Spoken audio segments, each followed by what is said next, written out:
terkait kerugian keuangan negara itu kan jumlahnya nyata dan pasti, dan itu dasarnya adalah lingkup dari pengadaan helikopter AW101 tahun 2016, sehingga hal itu tidak dapat digunakan, menurut saya tidak dapat digunakan sebagai dasar penerimaan atau jadi mengabaikan dari hasil pengadaan yang tidak sesuai dengan tujuan tadi. Mari bersatu seluruh rakyat Indonesia melawan mereka. Guys, jangan lupa tonton sampai habis agar tidak gagal paham.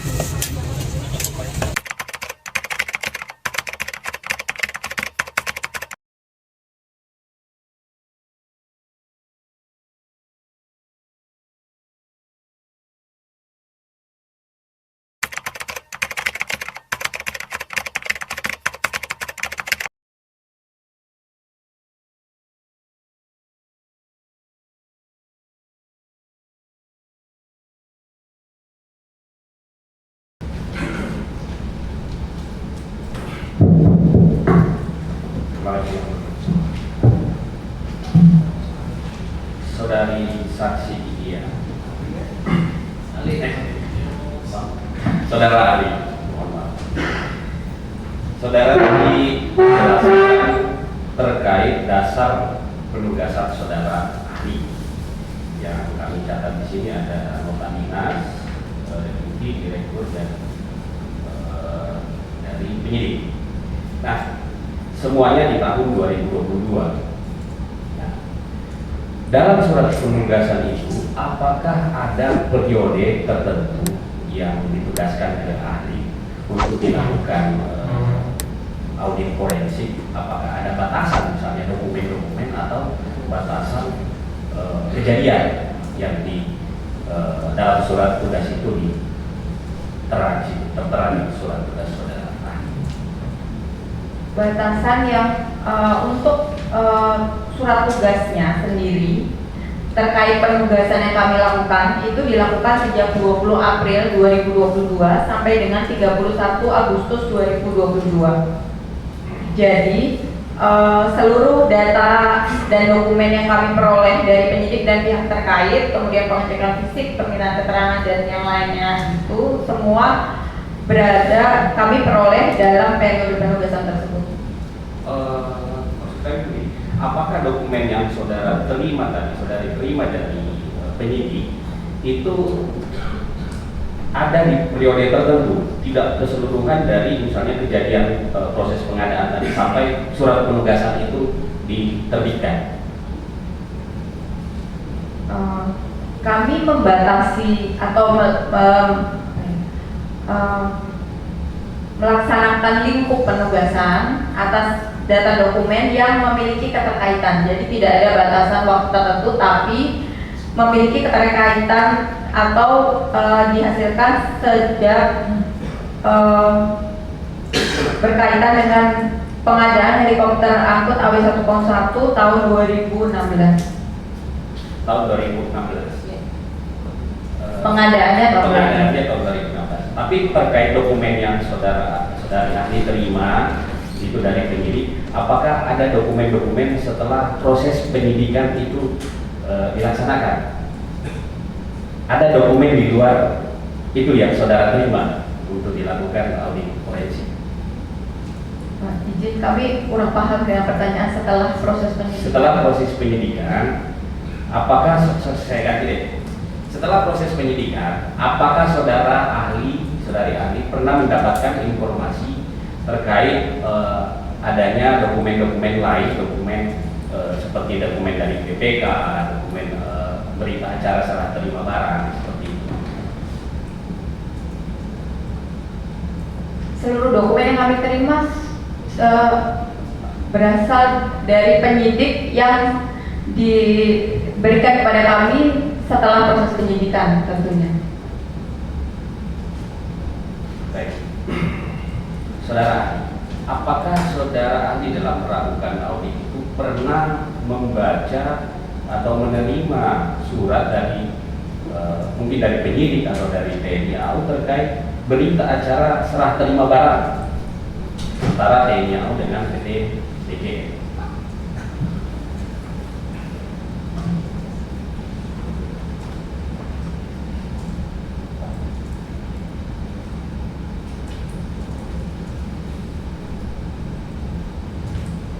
Tidak pernah. Tidak pernah. Nah, saudari ahli tadi menjelaskan di slide terakhir kalau tidak salah ada pengembalian sebesar 31 miliar. Nah, data dasar pengembalian 31 miliar itu apakah ahli juga mendapatkan data atau dokumennya seperti apa yang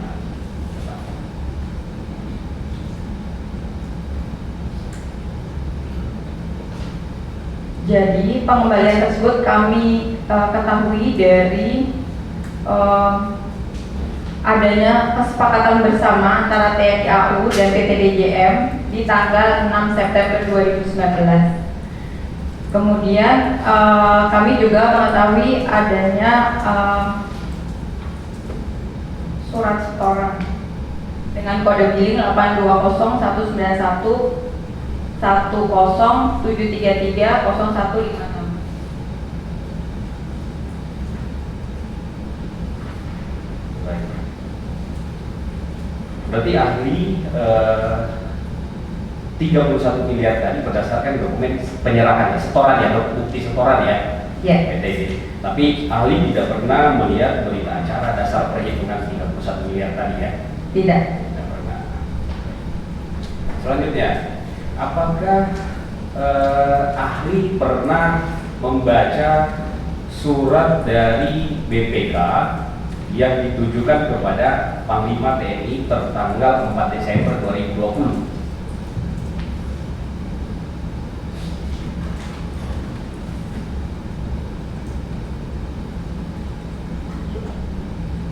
Tidak pernah. Tidak pernah. Kalau yang 27 April 2020 kepada staf Angkatan Udara kalau yang itu. Tidak pernah. BPK tidak pernah ya.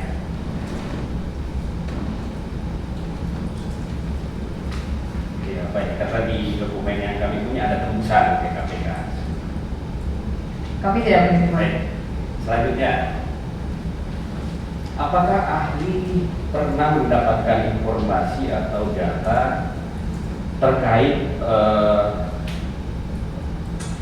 dokumen yang menyatakan bahwa heli AW101 itu sudah tercantum dalam SIMAK BMN, barang milik negara?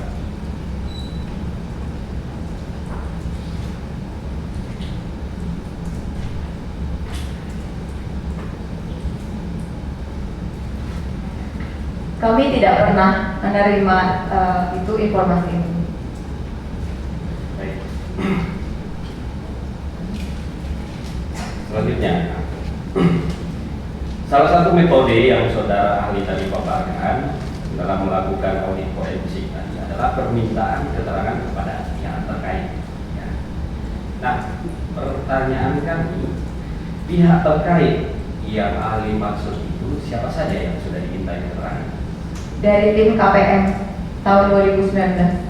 Dari tim KPM? Iya, ada 3 orang. Hanya itu atau ada yang lain? Kami juga meminta kepada penyidik untuk bisa melakukan konfirmasi kepada pihak lain, namun kami hanya pada akhir penugasan, sampai dengan akhir penugasan kami hanya berhasil konfirmasi kepada 3 orang. Kalau ke pihak pabrikan, apakah pernah konfirmasi juga? Tidak pernah.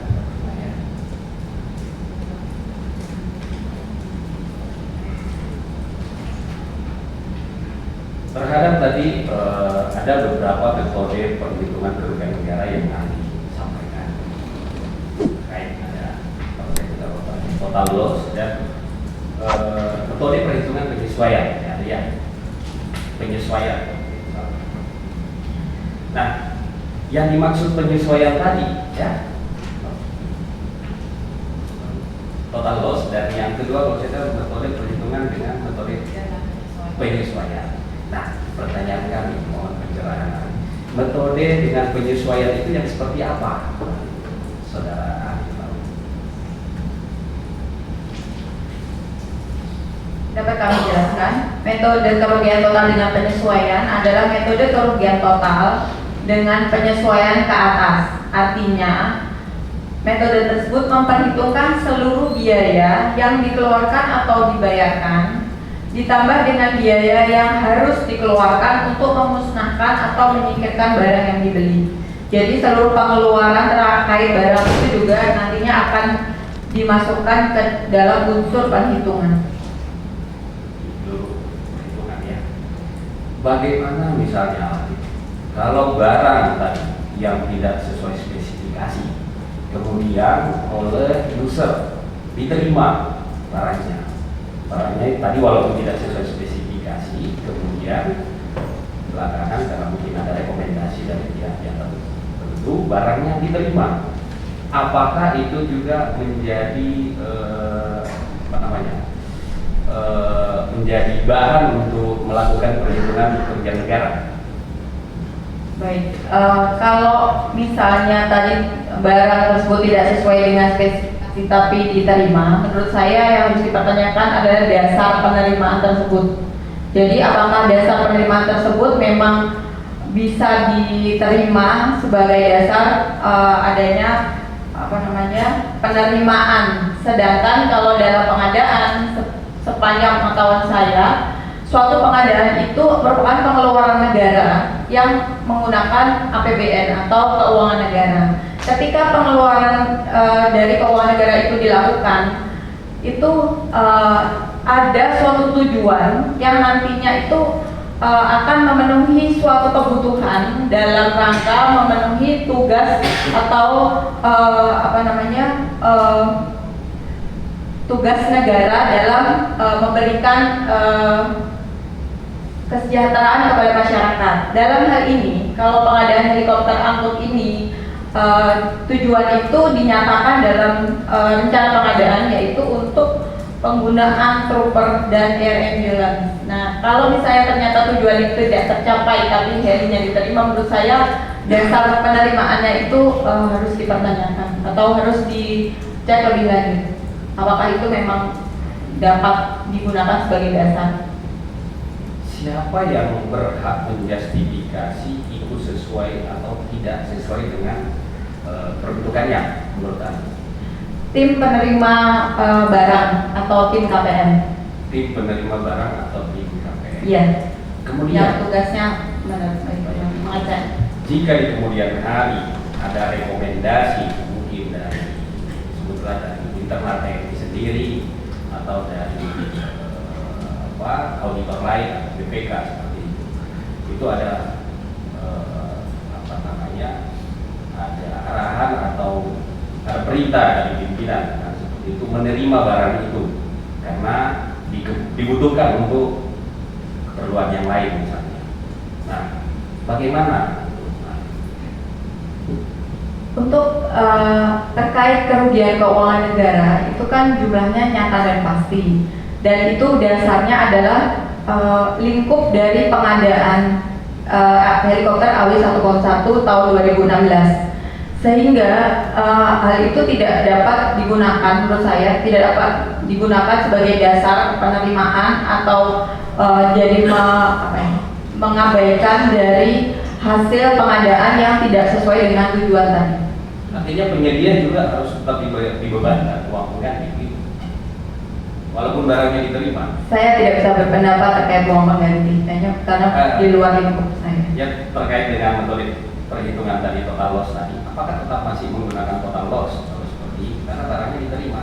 Kemarin ada ahli juga yang kita periksa seperti itu, malah yang bersangkutan menyampaikan itu solid kalau barangnya diterima. Menurut kami itu tetap menggunakan total loss karena kembali lagi ke tujuan pengadaannya yang tidak terpenuhi tadi. Seperti itu. Baik. Terkait tadi dana lintas tahun yang sempat ahli sampaikan tadi terakhir. Apakah ahli pernah membaca peraturan Panglima yang nomor 43 tahun 2012 terkait dana lintas tahun? Nomor 23 ya, peraturan Panglima nomor 23 tahun 2012 terkait dana lintas tahun yang saudara ahli tadi sebutkan.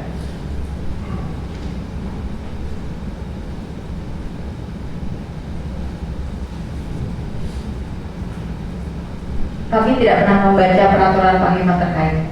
Lalu dana lintas tahun yang saudara ahli tadi sampaikan itu, menurut ahli itu apa?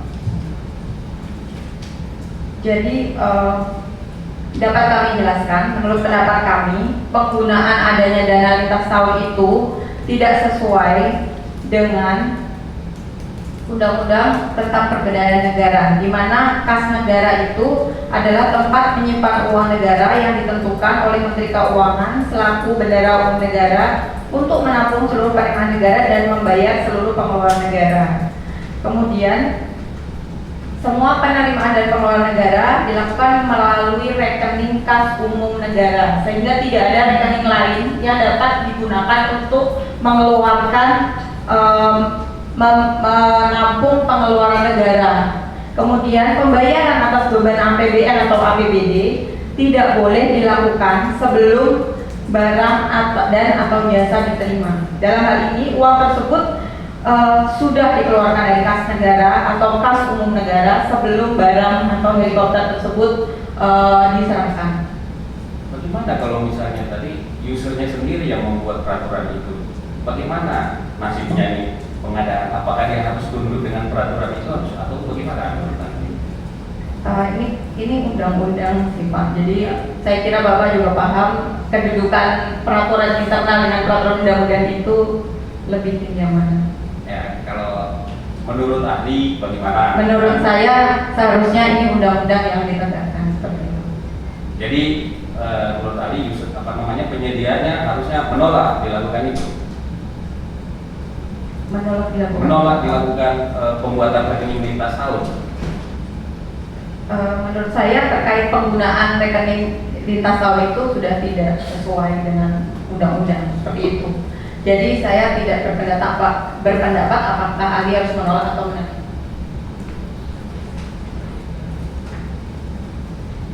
Dilanjutkan.